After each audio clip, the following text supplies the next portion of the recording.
আসসালামু আলাইকুম ভিউয়ার্স, চারুকলা 99 এর পক্ষ থেকে আপনাদের সবাইকে স্বাগতম। আপনারা দেখতে পাচ্ছেন এখানে রান্নার রেসিপিটি হচ্ছে সাজনা রান্না।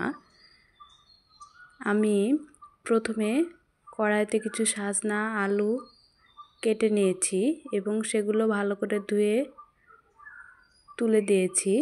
হালকা পরিমাণ হলুদ, পরিমাণ মতো মরিচের গুঁড়ো, পরিমাণ মতো লবণ দিয়েছি এবং সেটা সিদ্ধ করার জন্য অল্প পরিমাণ কিছু পানি দিয়ে দিলাম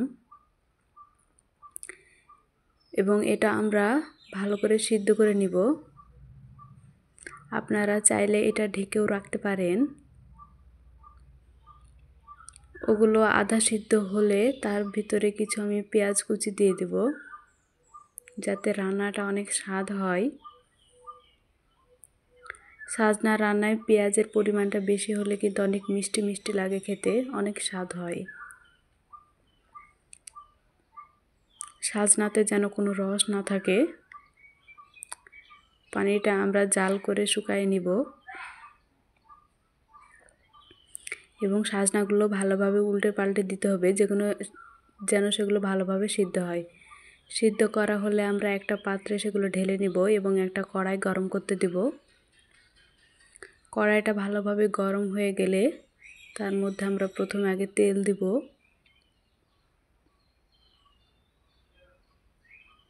তেলটা ভালোভাবে গরম হয়ে গেলে আমরা সেখানে পেঁয়াজ কুচি দিয়ে দিব। এখানে আছে পেঁয়াজ কুচি ও রসুন কুচি। রসুনগুলোকে আমরা ছোট ছোট করে কেটে দেব। এগুলো সাজনার সাথে মিক্সড হলে সাজনাগুলো খেতে অনেক ভালো লাগবে।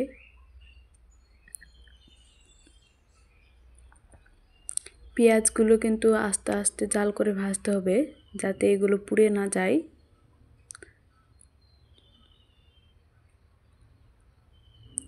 আর এই পেঁয়াজগুলো নাড়তে থাকতে হবে যেন পেঁয়াজগুলো লেগে না যায়। প্রথমে কড়াইটা ভালো করে গরম করে নেওয়ার কারণে এগুলো কিন্তু লাগবে না। সামান্য পরিমাণে এখানে জিরা দিয়ে দিলাম। জিরাগুলো ভাজা হয়ে গেলে আমরা পেঁয়াজ কুচির মধ্যে সাজনাগুলো ছেড়ে দেব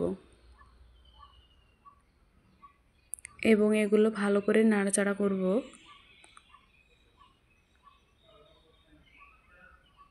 যেন পেঁয়াজ তেলগুলো পুরোপুরি সাজনার মধ্যে ঢুকে যায়।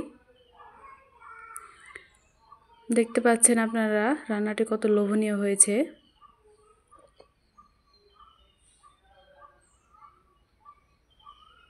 এমনভাবে এগুলো ভেজে নিতে হবে যেগুলো এগুলো ভেঙে না যায়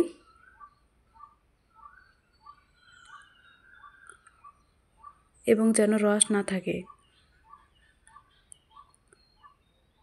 এই জালটা কিন্তু অবশ্যই আস্তে আস্তে করে নিতে হবে। সো ভিউয়ার্স, এই ছিল আজকের রান্না।